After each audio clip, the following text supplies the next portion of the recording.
Hello नमस्कार साथियों, स्वागत है आपका आज के क्लास में। और आज जो हम पढ़ रहे हैं साइकोलॉजी, तो इसमें जो हमारा पार्ट है ये एजुकेशनल साइकोलॉजी है। और इसमें हम 32 चैप्टर्स में 21 चैप्टर हम लोग पढ़ चुके हैं। तो आज जो हम चैप्टर पढ़ने वाले हैं ये चैप्टर नंबर 22 होने वाला है। हालांकि हमने सोचा था कि 20 के आसपास जो है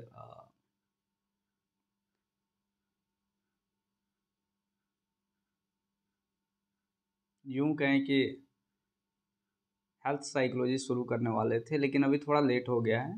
पर कोशिश होगी कि उसको बहुत जल्दी हम लेके आ रहे हैं। तो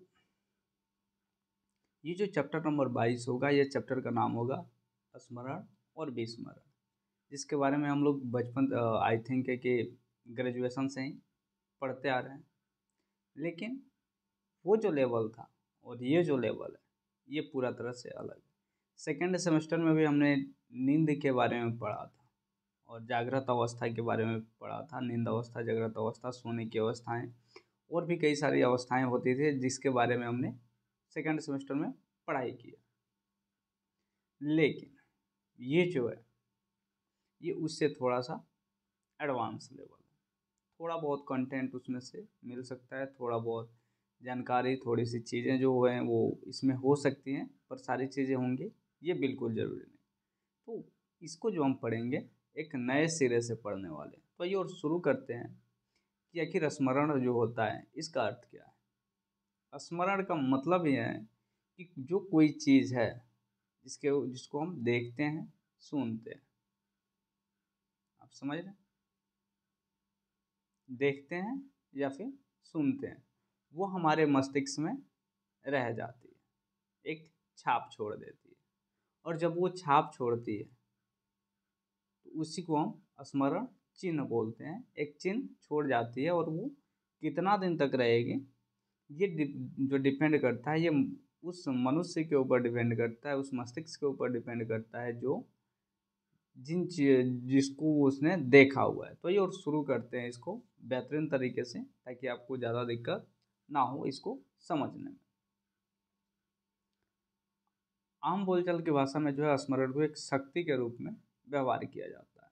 हम प्रायः सुनते हैं कि अमुक व्यक्ति की स्मरण शक्ति जो है अच्छी और अमुक व्यक्ति की जो है स्मरण ये कमज़ोर है। या भी कहते सुना जाता है कि अमुक व्यक्ति की जो है स्मरण शक्ति जो है इन दिनों कमज़ोर हो गई।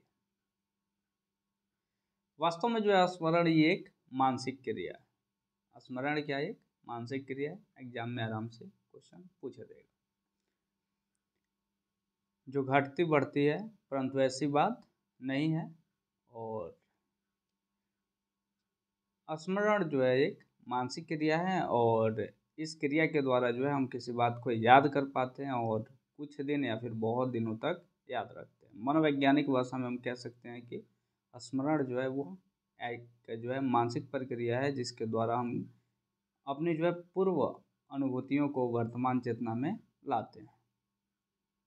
और इस परिभाषा को जब देखा जाता है, विश्लेषण किया जाता है, तो कुछ बातें जो है उभर कर सामने आती है। और इसको थोड़ा सा याद रखिएगा, एग्जाम में पूछ देता है। पहला नंबर है स्मरण एक मानसिक क्रिया है, इसको शक्ति मानना ही नहीं चाहिए। दूसरा नंबर है स्मरण का संबंध पूर्व अनुभूति से होता है। बिना पूर्व अनुभूति के स्मरण की क्रिया जो है ये संभव नहीं हो सकती है, केवल कल्पना मात्र है। तीसरा नंबर है स्मरण द्वारा जो है पूर्व अनुभूति वर्तमान चेतना में आती है। पूर्व अनुभूति मतलब पहले की अनुभूति। और दास एक मनोवैज्ञानिक थे, 1998 में इन्होंने जो है स्मरण की व्यवहारिक परिभाषा दी और उन्होंने कहा कि स्मरण का अर्थ जो होता है वह यह होता है कि सीखने का जो है प्रभाव स्मृति के रूप में मस्तिष्क में एक समय अवधि के लिए धारण कर लिए हैं तथा परवर्ती व्यवहार के लिए जो है उपलब्ध किए जाते हैं। स्मरण में जो है कुछ प्रक्रियाएं होती हैं, आइए उनको हम देख लेते हैं। इसमें जो मेन जो प्रक्रियाएं होती हैं ये होता है सीखना, धारणा और प्रत्याहन, पहचानना और पुनः सीखना, जिसको हम लर्निंग बोलते हैं, रिटेनिंग बोलते हैं, रिकॉल बोलते हैं, रिकॉग्नाइजेशन बोलते हैं और री लर्निंग बोलते हैं।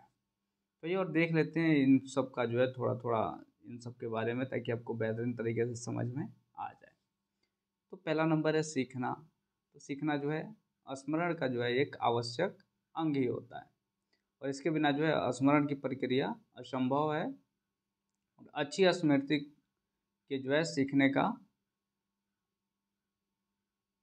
अच्छी जो है स्मृति के लिए सीखने का जो है अच्छा और सफल होना भी आवश्यक हो जाता है। इसके बाद दूसरा नंबर है धारण करना, जिसको हम रिटेनिंग भी बोलते हैं। और धारणा या फिर धारण करना जो है स्मरण की दूसरी अवस्था होती है। और धारण का जो है तात्पर्य उस मानसिक क्रिया से है जिसके द्वारा स्मृति चिन्ह मस्तिष्क में अंकित होते हैं और सुरक्षित भी रहते हैं। वास्तविकता यह है कि किसी विषय को सीखते समय मस्तिष्क पर जोर पड़ता है, जिसके फलस्वरूप छोटे छोटे मस्तिष्क चिन्ह जो है मस्तिष्क में बन जाते हैं, जो स्मृति चिन्ह कहा जाता है। स्मृति चिन्ह जो है जितना ही अधिक गहरा और सबल होता है उस विषय का स्मरण उतना ही अच्छा होता है। स्मृति चिन्ह दुर्बल होने के कारण उस विषय का स्मरण भी कमज़ोर हो जाता है और उसे हम शीघ्र ही भूल जाते हैं। इसलिए तो कहा जाता है कि धर्म धारणा की जो है विफलता स्मरण की भी जो है विफलता होती है। धारणा को जो है प्रभावित करने वाले कारक हैं कुछ आइए और उनको थोड़ा बहुत देख लेते हैं। पहला है धारणा करने वाले मस्तिष्क की रचना। मस्तिष्क की रचना जो है ये जटिल होती है और इसके कारण जो है स्मृति चिन्ह जो है ये सबल बनते हैं और अधिक दिनों तक सुरक्षित रहते हैं। और जब जिसकी मस्तिष्क की रचना जो है ये कमज़ोर रहती है या फिर सामान्य रहती है, उन लोगों की जो है वो धारण शक्ति भी कमज़ोर हो जाती है और स्मृति चिन्ह भी ज़्यादा नहीं बनते हैं, जिसके कारण वो किसी भी चीज़ को ज़्यादा दिन तक याद नहीं रख पाते। दूसरा नंबर है धारण करने वाले की आयु। डिपेंड ये करता है ना कि आयु क्या है। एक 5 वर्ष के बालक को ज़्यादा चीज़ें आप नहीं सिखा सकते, उसकी जो धारण करने की क्षमता है वो बहुत कम है। वहीं एक 22 से 23 वर्ष के बालक को आप बेहतरीन तरीके से इन चीज़ों के बारे में सिखा सकते हैं और वो आसानी से इन चीज़ों को जो है ऑब्जर्व कर लेगा और गेन कर लेगा, मस्तिष्क में सुरक्षित रख लेगा। इसके बाद जो है धारण करने का स्वास्थ्य। धारण करने वाले का स्वास्थ्य कैसा है? अगर स्वास्थ्य अच्छा है तो धारण करने की जो है प्रक्रिया भी या फिर शक्ति भी जो है वो बढ़ती है, स्ट्रॉन्ग रहती है, मजबूत रहती है। अगर स्वास्थ्य अच्छा नहीं है तो वो जो शक्ति है, पावर है, वो कम हो जाता है। इसके बाद है धारण करने वाले की वृद्धि। तीव्र व्यक्ति में जो है मंद व्यक्तियों की अपेक्षा या फिर तुलना में धारण करने की शक्ति जो है वो अधिक होती है और वह चीज़ों को जो है बेहतरीन तरीके से सोच कर समझ कर धारण करने की जो क्षमता उसके अंदर ज़्यादा होती है। इसके बाद है धारण करने वाले की रुचि और रुझान। तो भैया देखो, धारण शक्ति जो है बहुत अंश तक जो है ये धारणा करने वाले में रुचि और रुझान पर निर्भर करता है। जैसे मान के चलिए कई बार हमें एक फिल्म देखना जो है पसंद होता है, तो जब फिल्म देखना हमें पसंद होता है तो फिल्म को थोड़ा अच्छा तरह से देखते हैं और आई थिंक एक ही बार में कई सारे उसके जो है पार्ट वो याद हो जाते हैं। कई सारे लोग तो फिल्म का एक ही बार में डायलॉग तक याद कर लेते हैं। लेकिन डिपेंड करता है कि रुचि कितना है और रुझान कितना है। छठा नंबर है धारण करने वाले का यौन। तो लड़कियां जो है वो लड़कों की अपेक्षा धारण करने की तुलना में थोड़ी बेहतर जरूर होती हैं।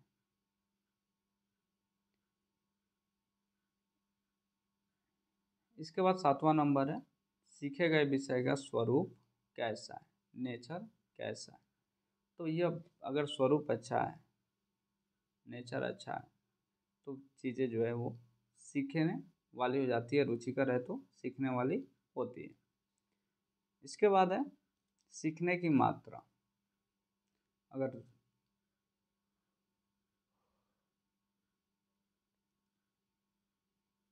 अगर आप किसी चीज़ को जो है बेहतरीन तरीके से सीखते हो तो वहाँ पे वो मात्रा जो है बहुत ही काम आ जाती है।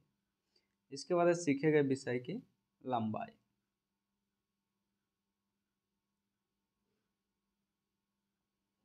छोटे चैप्टर को याद करना थोड़ा बेहतरीन होता है, आसानी से याद हो जाता है, लेकिन बड़े चैप्टर्स को पढ़ने में समय तो लगता है, लेकिन अगर आपकी कैपेसिटी है, धारण करने की जो क्षमता है वो ज़्यादा है, तो क्या है कि वो जो चीज़ है वो थोड़ा ज़्यादा याद होगा, परंतु रुचि भी होना चाहिए।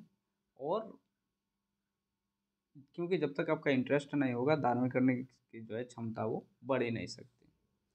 इसके बाद है सीखने की विधि। तो सीखने की विधि जो है ये भी डिपेंड करता है कि भाई अगर सीखने की विधि अगर अच्छी है तो वो याद भी ज़्यादा दिन तक रहेगी।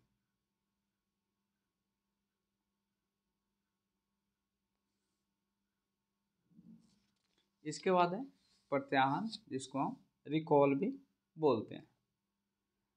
प्रत्याहन जो है ये स्मरण की तीसरी अवस्था है और इसके द्वारा जो है किसी विषय की धारणा की जो है जांच ये की जाती है और जांच करते समय मौलिक विषय जो है ये उपस्थित नहीं रहता है। वो अपने पूर्व अनुभव को मौलिक विषय की अनुपस्थिति में व्यक्त करने की इस क्रिया को जो है प्रत्याहन कहा जाता है। तो हम कह सकते हैं कि प्रत्याहन जो है एक वह मानसिक प्रक्रिया है जिसके द्वारा हम अपने पूर्व अनुभवों को मौलिक उत्तेजना की अनुपस्थिति में वर्तमान चेतना में लेकर आते हैं। तो इस परिभाषा से जो है कुछ चीज़ें स्पष्ट होती है। पहली है प्रत्याहन एक मानसिक प्रक्रिया है। दूसरा नंबर है प्रत्याहन द्वारा पूर्व अनुभवों को जो है वर्तमान चेतना में लेकर आया जाता है। और तीसरा नंबर है प्रत्याहन में मौलिक उत्तेजना उपस्थित रहती है।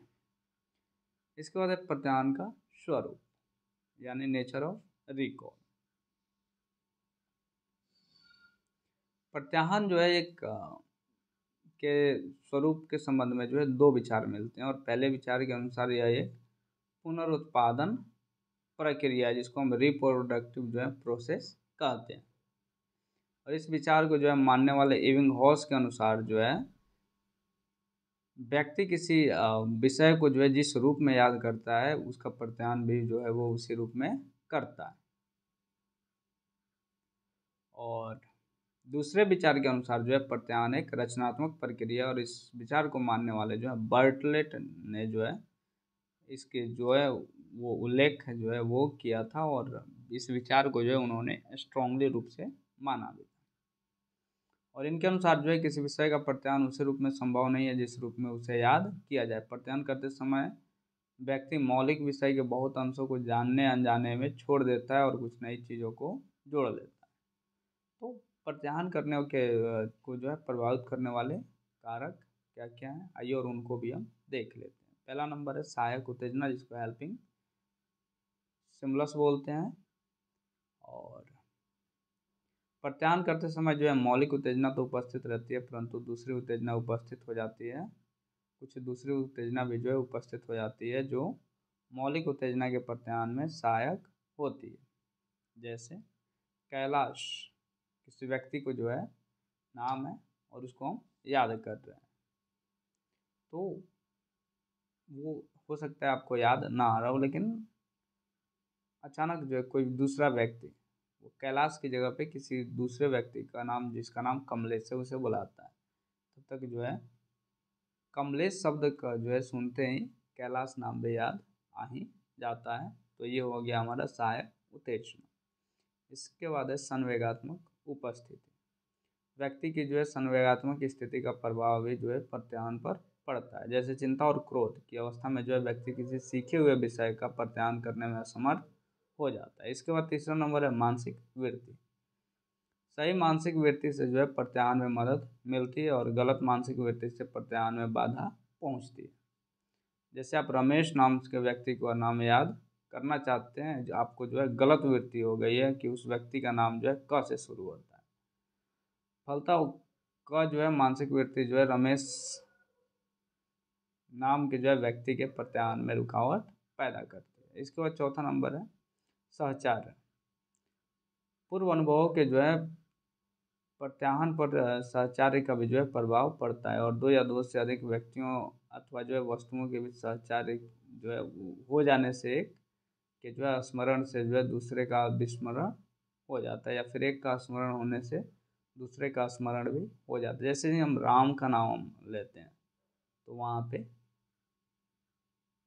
रावण भी का भी नाम का जो है वो प्रत्याहन हो जाता है। कृष्ण और कंस ऐसे ही जो है पांडव और कौरव, तो ऐसी चीज़ों का जो है हो जाना बहुत ही नॉर्मल सा चीज़ है। इसके बाद आंशिक संकेत, कभी कभी मात्र आंशिक संकेत से ही किसी विषय का पूर्ण प्रत्याहार संभव हो जाता है। परीक्षा भवन में जो है लाख कोशिश करें और कोई चीज़ याद ना हो, तो अचानक कोई चीज़ याद आ जाए और उसी आधार पे हम पूरा लिख लेते हैं, तो रियलिटी है। कई बार तो शुरू के आपको याद नहीं रहते हैं, लेकिन आधा लिखने के बाद अरे यार मैं तो भूल गया, ऊपर लिखना बाकी रह गया, तो फिर वहाँ से थोड़ी बहुत दिक्कत होनी चालू हो जाती है, परंतु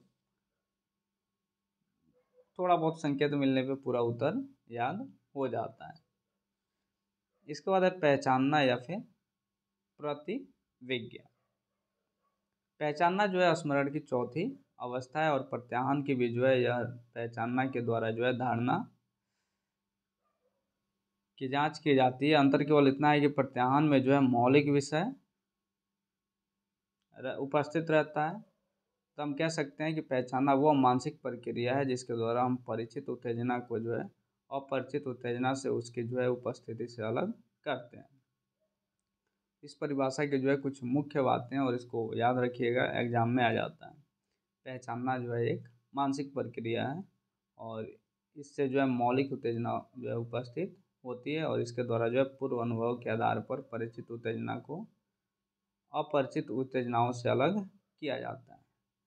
इसके बाद है प्रत्याहार और पहचान में अंतर क्या है। तो प्रत्याहार में जो है मौलिक उत्तेजना जो है अनुपस्थित रहती है, जबकि पहचान में उपस्थित रहती है। दूसरा नंबर है प्रत्याहार धारणा की जो है पहली जांच है, जबकि पहचान उसकी दूसरी जांच है। किसी विषय के सीखे गए जो है विषय की धारणा है या नहीं, इसकी जांच प्रत्याहार या फिर प्रतिविज्ञा दोनों से होती है।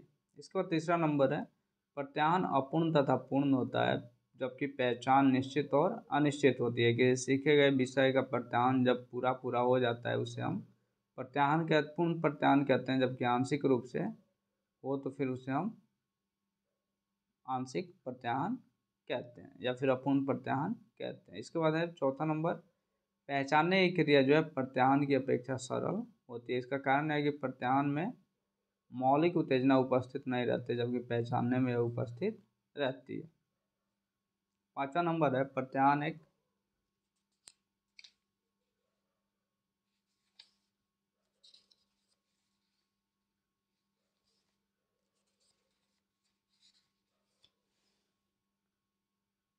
प्रत्याहार जो है एक रचनात्मक प्रक्रिया है, जबकि पहचानना एक पुनरुत्पादक प्रक्रिया है। प्रत्याहार के समय मौलिक रूप से जो है के स्वरूप में जो है परिवर्तन होने की संभावना सदा बनी रहती है, क्योंकि विषय मौलिक विषय जो है ये अनुपस्थित रहता है। इसके बाद जो है पांचवा नंबर पुनः सीखना है। स्मरण की पांचवी और अंतिम अवस्था पुनः सीखना है, जिसको हम रीलर्निंग बोलते हैं। इससे धारणा की जो है तीसरी जांच भी कहते हैं और इसका कारण यह है कि कभी कभी व्यक्ति किसी सीखे गए विषय का प्रत्याहार या फिर प्रत्याहार के द्वारा भी जो है वो व्यक्त करने में असमर्थ रहता है। उसे ऐसा लगता है कि उस विषय की धारणा बिल्कुल खत्म हो जाती है, परंतु उसी विषय को फिर से याद करने लगता है तो पहले की अपेक्षा इस बार कम समय लगता है। इसके बाद है अच्छी स्मृति और स्मृति प्रशिक्षण, तो आइए और इसको हम देख लेते हैं।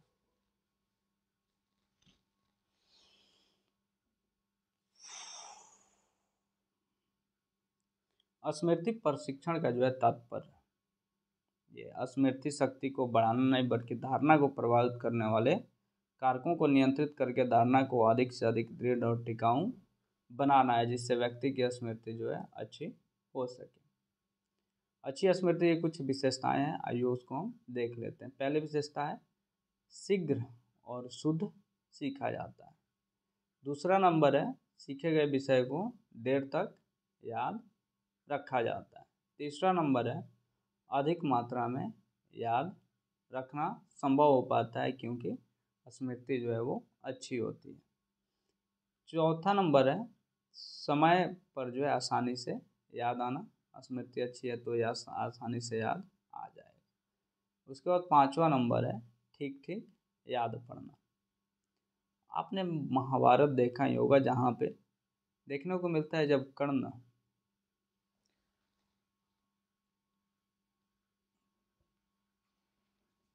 कर्ण के बारे में आपने देखा होगा, जब अर्जुन से युद्ध कर रहा था और अपने जीवन के अंतिम चरण में युद्ध कर रहा था, तो उस समय उसके गुरु के द्वारा दिया गया श्राप याद आ गया और वो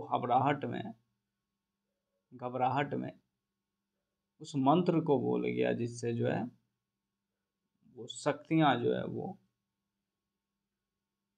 याद करके और मंगाई जा सके, जब वो बाढ़ पे जो है अनुसंधान करके तीर छोड़ना होता है। तो उसकी ऐसा नहीं है कि उसकी मेमोरी अच्छी नहीं थी, मेमोरी अच्छी थी, लेकिन घबराहट कहें या फिर उसके गुरु जो थे भगवान परशुराम, तो उसकी जो है श्राप का डर कहें तो ये देखने को मिलता है। इसके बाद स्मृति को जो है उन्नत बनाने की कुछ विधियां हैं, आइए और उसको हम देख लेते हैं। सीखने की अगर इच्छा होगी तो फिर आपकी स्मृति भी बनेगी, क्योंकि उसमें रुचि होगी। इसके बाद दूसरा नंबर है निश्चित लक्ष्य का होना। हम सब पढ़ रहे हैं तो हमारा सबका जो है अपना अपना एक लक्ष्य है। किसी को हेल्थ साइकोलॉजी में जाना है, किसी को क्लिनिकल में जाना है, किसी को ऑर्गेनाइजेशनल में जाना है, किसी को एजुकेशनल में जाना है, और भी कई सारे जो हैं इससे रिलेटेड जो हैं वो साइकोलॉजी से आते हैं। तो वहाँ पे देखने को मिल जाता है कि एक लक्ष्य है, तभी हम बेहतरीन तरह से पढ़ भी रहे होते हैं। इसके बाद तीसरा नंबर है संगठन। किसी भी विषय को जो है ना हम संगठित रूप से याद करेंगे तो हमारी जो है स्मृति वो बेहतरीन हो जाएगी। इसके बाद है समझ कर सीखना। कोई भी विषय अगर समझ कर सीखा जाए तो स्मृति अच्छी होगी ही होगी। इसके बाद 5वां नंबर है विराम विधि से सीखना। एक विराम विधि होता है सीखने में और एक अविराम विधि होता है, तो इसके बारे में हम लोग पहले पढ़ चुके हैं, तो आई थिंक बहुत ज़्यादा इसके बारे में बताने की ज़रूरत नहीं है। लंबे पाठों को विराम विधि से और छोटे पाठों को जो है अविराम विधि से सीखा जाता है। इसके बाद है पूर्ण विधि से सीखना। पूर्ण और अपूर्ण विधि भी होता है, तो किसी भी चीज़ को हम बेहतरीन तरह से अगर सीख रहे हैं, पूरा पूरा सीख रहे हैं, तो वहाँ पे वो उन चीज़ों का जो है स्मरण वो ज़्यादा होता है। इसके बाद है आवृत्तिकरण से सीखना, यानी रिसिटेशन मेथड से सीखना, यानी आवृत्तिकरण रिसाइकलिंग कर कर के और सीखने से जो है वो बार बार चीज़ें रिपीट होती है और याद हो जाता है। इसके बाद है एक थॉमस रॉबिन्सन विधि। इसको थोड़ा सा हम देख लेते हैं। सीखने जो है स्मरण शक्ति बढ़ाने का, इसमें 5 जो आते हैं। पहला नंबर है प्रीव्यू, PQRST के बारे में, जिसके बारे में सेकंड सेमेस्टर में हम लोग पढ़ चुके हैं, तो आइए और देख लेते हैं।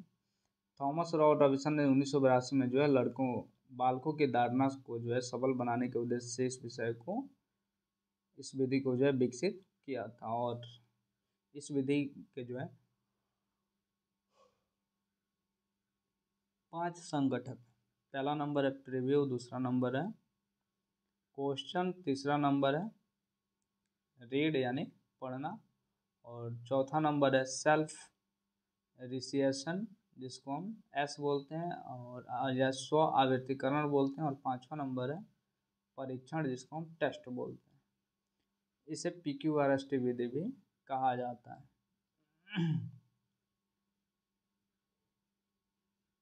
इसके बाद 9वां नंबर है यह सहचार्य का उपयोग करना, यानी जैसे ही एसोसिएशन का हम इस्तेमाल करते हैं, हमारी वृद्धि जो है मस्तिष्क की जो है स्मृति वो बढ़ जाती है और वो ज़्यादा दिन तक याद जो है वो रहता है, क्योंकि उससे संबंधित चीज़ें हम पढ़ चुके होते हैं या फिर संबंध कर कर के पढ़ते हैं, जिससे वो चीज़ें जो है वो हमेशा माइंड में चलती रहती है। इसके बाद 10 नंबर है लय के सहारे सीखना, यानी एक रिदम में कोई भी चीज़ हम सीखते हैं, लगातार सीखते हैं, तो फिर उन चीज़ों को बारे में जो है बेहतरीन तरीके से हमें याद रह जाता है। जैसे अब ऐसे ही हम लोग मान के चलेंगे डेली हम एक क्लास कर रहे हैं, तो आई थिंक 30 दिन में हम एक पूरी पुस्तक को पढ़ सकते हैं और वहाँ से जो है बेहतरीन नॉलेज हम गेन कर सकते हैं। इसके बाद है सीखे गए विषय को दोहराना, यानी किसी सीखे गए विषय को बार बार दोहराने और विषय के जो है वो दोहराने से जो है वो स्मृति चिन्ह बन जाएगा, और स्मृति चिन्ह बनेगा तो फिर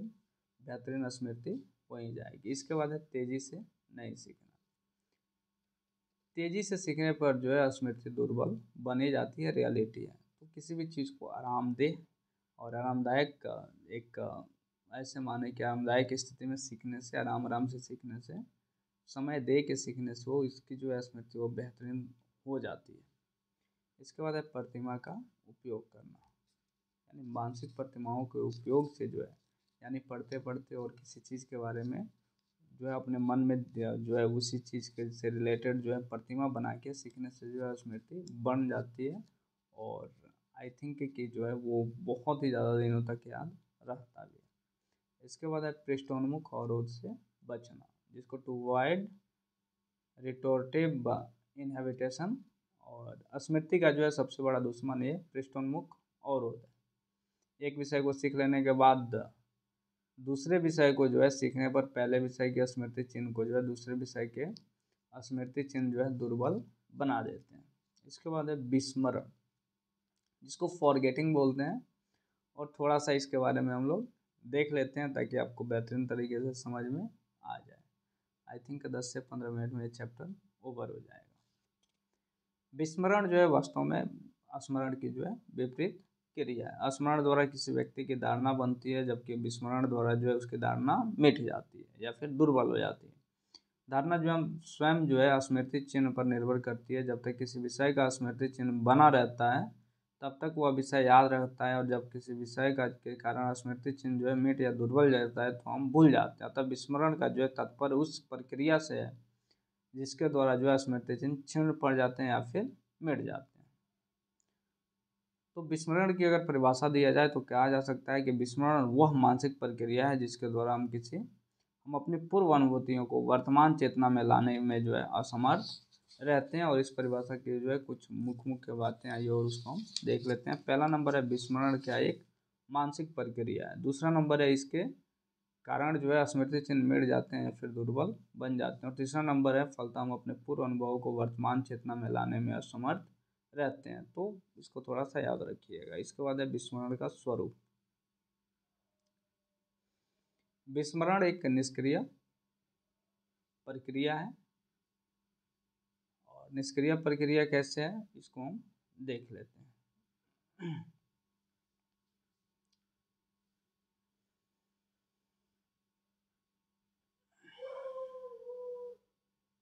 क्योंकि विस्मरण के बारे में दो विचार मिलते हैं। पहला है कि विस्मरण एक सक्रिय प्रक्रिया है, और दूसरा नंबर है विस्मरण एक निष्क्रिय प्रक्रिया है।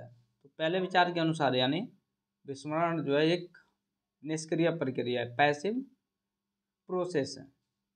और इस विचार को मानने वाले एबिंगहॉस का जो है नाम बहुत ही ज़्यादा प्रसिद्ध है, और उनके अनुसार जो है विस्मरण का एक काम जो है ये एकमात्र कारण जो है समय का बीतना है। जैसे जैसे समय बीतता है विस्मरण शक्ति या फिर विस्मरण की जो है मात्रा ये बढ़ती जाती है, और समय अंतराल के कारण विषय के स्मृति चिन्ह जो है ये दुर्बल होते जाते हैं।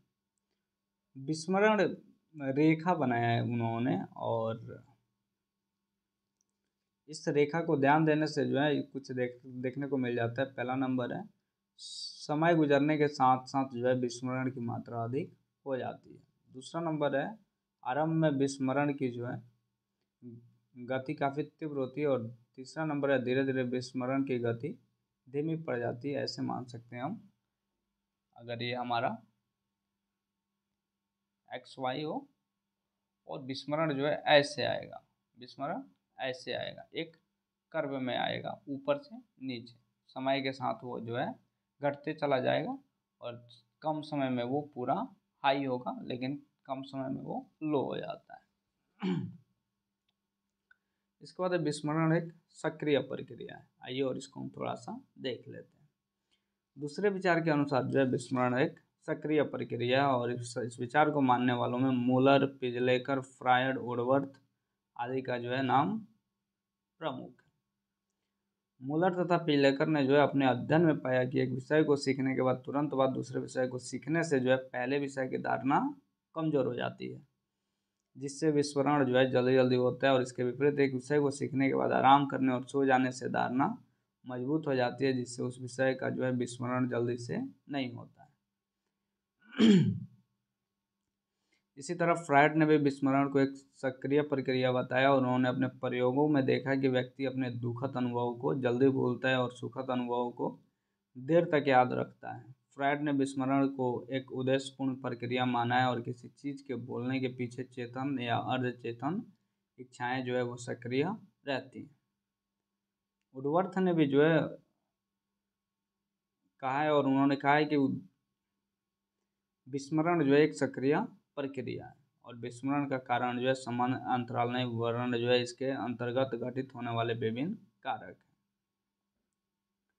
तो विस्मरण के जो है कुछ कारण है, आइए और उसको हम देख लेते हैं। पहला नंबर है विषय का स्वरूप।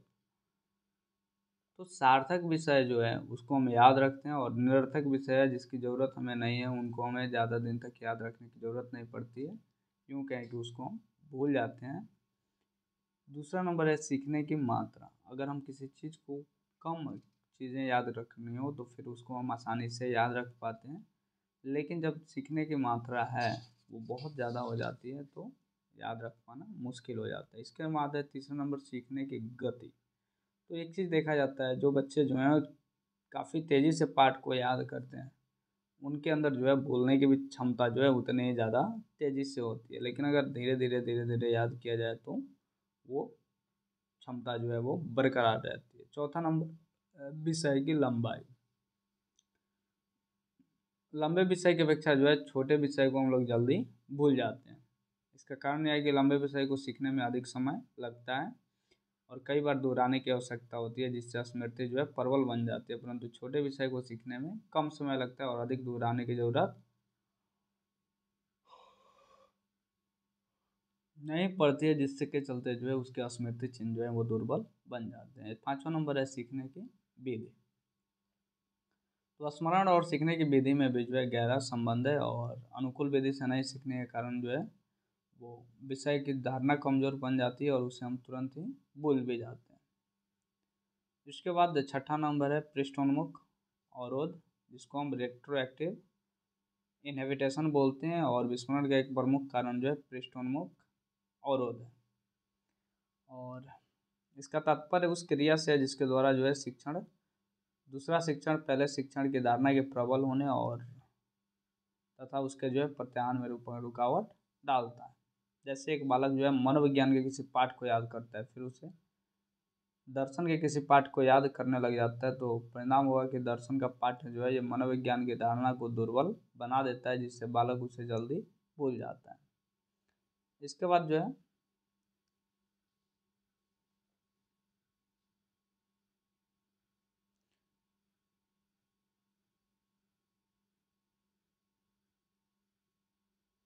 सातवां नंबर, जिसको हम मानसिक तथा शारीरिक आघात बोलते हैं। तो मानसिक आघात का कारण भी जो है विस्मरण होता है। मानसिक आघात मस्तिष्क में चोट पड़ता है ना, और उससे जो है मस्तिष्क की धारणाएं जो मस्तिष्क के जो स्मृति चिन्ह है उन पर भी काफ़ी ज़्यादा प्रभाव पड़ता है, जिसके चलते किसी भी चीज़ को हम लोग भूल जाते हैं। इसके बाद आठवां नंबर है संवेगात्मक आघात या फिर चिंता, इमोशनल शॉक और एंजाइटी। अगर एंजाइटी में पड़ रहे हैं, चिंता में पड़ रहे हैं, तो फिर वहाँ पे किसी चीज़ को जो है सीखने की क्षमता कम हो जाती है। इसके बाद दमन, जिसको हम रिप्रेशन बोलते हैं। किसी भी चीज़ के बारे में अगर ज़्यादा दमन किया जाए तो फिर वहाँ पे जो है ना उन चीज़ों को तुरंत ही व्यक्ति भुला देना चाहता है, अप्रिय चीज़ों को भुला देना चाहता है। व्यक्ति कोई भी नहीं चाहता है कि जो उसके साथ बुरी घटनाएं घटी हुई हैं उसको वो याद रखे। इसका 10वां नंबर है प्रत्याहार ना करने की इच्छा, रिकॉल ना करने की इच्छा। तो अगर प्रत्याहार नहीं करते हैं तो रिकॉल नहीं करते हैं, उसको बार बार नहीं दोहराते हैं, तो फिर वहाँ पे चीज़ों को भूलने की जो है वो प्रवृत्ति बढ़ जाती है।